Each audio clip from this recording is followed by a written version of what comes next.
বাগডোগরা বিমানবন্দর থেকে সড়ক পথে মিনি সচিবালয় অর্থাৎ উত্তরকন্যার উদ্দেশ্যে রওনা দিলেন বিশিষ্ট অতিথি। বিমানবন্দরে নেমে স্বল্প বিশ্রামের পর তিনি কনভয় করে উত্তরবঙ্গ প্রশাসনিক দপ্তর সদর দপ্তর উত্তরকন্যার দিকে যাত্রা শুরু করেন।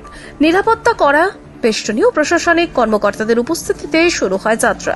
সূত্রের খবর অনুযায়ী উত্তরকন্যায় পৌঁছে একাধিক বৈঠক ও পর্যালোচনা সভায় অংশ নেওয়ার কথা রয়েছে তার।